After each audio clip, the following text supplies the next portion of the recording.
Intermolecular Forces, Part 2, Section B.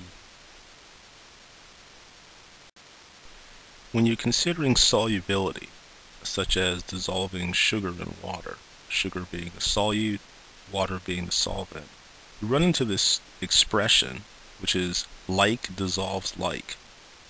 What does like dissolves like mean? Well, intermolecular forces of solvent have to match or like that of the solute, or they exceed the intermolecular forces found in the solute. For example, London forces in the solvent are like London forces in the solute in the case of hexane as a solvent dissolving naphthalene as a solute. In the case of both compounds, there's no dipole moment, so they're nonpolar, and the only forces that they contain are London forces. So what happens is that the London forces between the naphthalene molecules are replaced by the London forces to the hexane molecules. And as you can see in the far right, that makes the naphthalene as a solute become surrounded by the hexane solvent, with the London forces allowing it to float around inside the solvent. Now, even though London forces are weaker than dipole-dipole forces, if you have lots of London forces in the solvent, they can be greater than some weak dipole-dipole forces, allowing that substance, which is polar, to dissolve in the nonpolar solvent. For example, again, let's keep hexane as the solvent, but this time we make the solute dichloromethane, which is a liquid itself. Hexane is able to dissolve dichloromethane even though it only has London forces, and dichloromethane has a dipole-dipole interaction with its other dichloromethane molecules. If enough London forces can surround each dichloromethane molecule, they can break up the dipole-dipole forces, allowing dichloromethane to dissolve in hexane. This is a limited situation. There are many solvents that are incapable, if they only have London forces, of dissolving substances that have dipole-dipole forces if the dipole-dipole forces are too strong. So in this situation, it's really going to be on a case-by-case basis. It won't necessarily be easy to predict. Being the strongest intermolecular force we've encountered so far, hydrogen bonding in the solvent will be very important for dissolving a variety of substances. In fact, hydrogen bonding in the solvent can break up hydrogen bonding, of course, in solute, as well as dipole-dipole forces in the solute, as long as there's oxygen or nitrogen available, which can accept a hydrogen bond, and also ionic bonding in some solutes. Let's start with something we've all experienced. NaCl, table salt, dissolves in water. Now we know this is true, but why?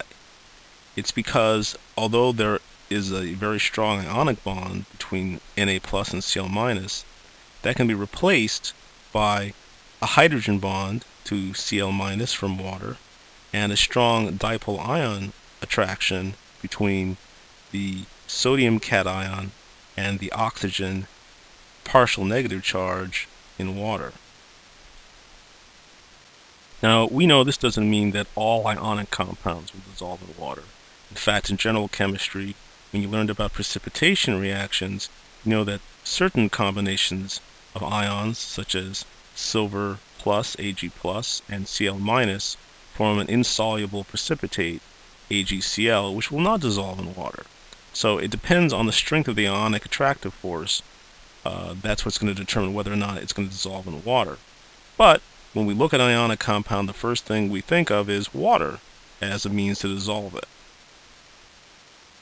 Acetone, a solvent used to remove fingernail polish and also to remove grease from mechanical parts, has dipole-dipole forces, and it's able to dissolve in water, which has hydrogen bonding, because the oxygen in acetone can accept a hydrogen bond from water, and there's sufficient attraction there so that the hydrogen bonding between water molecules can be replaced by hydrogen bonding to the acetone molecule, and of course the hydrogen bond is stronger than the dipole-dipole forces between the acetone molecules. Thus, acetone dissolves in water. Another important factor is that acetone only has two small nonpolar parts, the CH3 groups, attached to it. So they don't take up a lot of space, preventing a large surface of the molecule of acetone to be nonpolar. That would be a real problem. It would make acetone not acceptable. Because it's so small, though, it has no problem dissolving in water.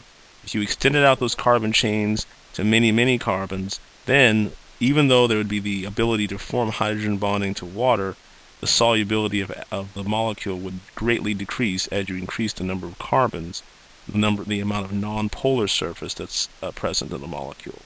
So, two factors allow acetone to be soluble.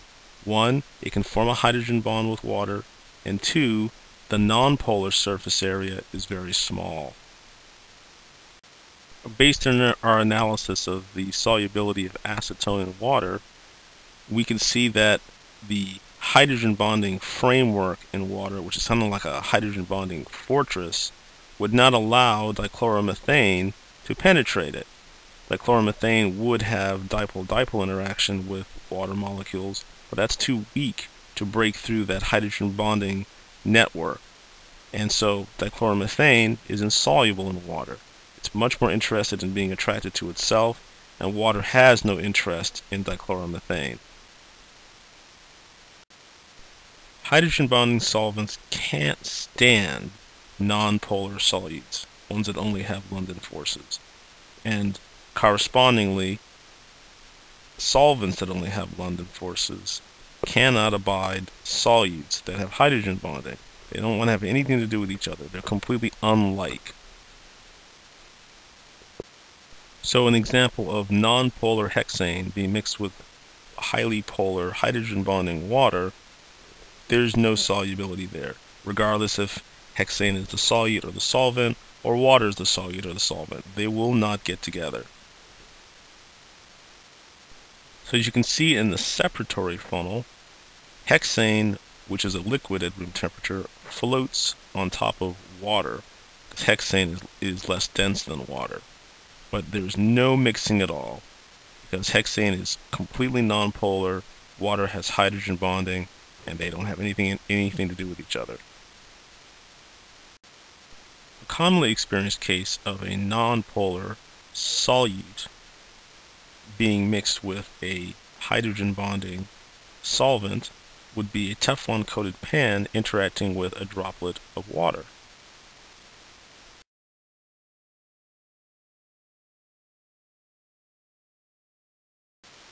As you saw, the droplet of water simply rolls around the surface of the Teflon coated pan. It doesn't spread out and stick. But why is that? Teflon is a polymer made of repeating CF2 units. These CF bonds point in equal and opposite directions, and thus there is no dipole moment for Teflon, making it fully nonpolar and only capable of interacting with other substances through London forces. With its hydrogen bonding, water has no interest in interacting with Teflon, which is why it simply sticks to itself, forming a little sphere, and rolls around the top of the Teflon. This is why Teflon is a great water repellent coating, and is used for that purpose and with many substances, including Teflon coated pans. Teflon is also able to not stick to protein because of its nonpolar character, since proteins interact via hydrogen bonding to the surface of metals like steel or copper pans. Thus, Teflon is useful for allowing you to fry foods and easily let them slide off the pan because there's no attraction between the protein surface and the Teflon coating. Okay, let's look at what's required for a solute to dissolve in water. To be pretty certain that an organic compound will dissolve in water, that is, it will be soluble at greater than or equal to 5 grams of solute per 100 grams of water, that solute must have less than or equal to 4 carbons per each OH group in the structure of the solute. This is assuming that there's no intramolecular hydrogen bonding, which would make the solute even less soluble in water. Let's look at the example of 1-octanol. There are 8 carbons for the 1 OH group in 1-octanol. That's much greater than the 4 carbons per OH requirement for solubility in water, so 1-octanol, as expected, is insoluble in water. Now let's consider 2-propanol. With only 3 carbons per OH group, 2-propanol, also known as rubbing alcohol, is very soluble in water. The fewer carbons that a solute has per each OH group, the more soluble that solute will be in water. If you can convert an insoluble organic compound into an ionic compound, that will increase the compound's solubility to the point where it's usually water soluble. For example, benzoic acid with 7 carbons to 1 OH group is insoluble in water, but if you react it with sodium hydroxide, the proton in benzoic acid gets pulled off by hydroxide, producing water and sodium benzoate. Now that's an ionic compound, and that is fully soluble in water. Because it's able to accept and donate multiple hydrogen bonds, pianisidine is slightly soluble in water at 2.1 grams per 100 grams water at 20 degrees Celsius. But if you react pianisidine with hydrochloric acid, it forms the fully water-soluble salt of pianisidine hydrochloride because of the fact that it is now ionic. Organic compounds can be soluble in water without OH groups, but they have to have nitrogens or oxygens as hydrogen bond acceptors. They also have to be very polar. And we have a bunch of examples here. You don't want to memorize these examples. You're just going to become familiar with them as you encounter these substances in the course. Note that in the structure of all of these solutes, which by the way are liquids at room temperature, there is either an oxygen or a nitrogen which can act as a hydrogen bond acceptor. Also, all of these solutes have a very small nonpolar surface involving CH2 or CH3 groups. This picture shows the hydrogen bonding between water and each of these solutes. Practice problem 2. Rank the following compounds in order of most water soluble, number 1, to least water soluble, number 3, and explain. Also, which compound is most likely to dissolve in dichloromethane, and explain that. So you have 3 compounds, A, B, and C. Remember that highest water solubility has to do with the ratio of carbons to OH. And dichloromethane is a polar solvent, but has the unique characteristic of being unable to accept or donate hydrogen bonds. So think about that when you're considering which of the 3 compounds you'd want to dissolve in dichloromethane.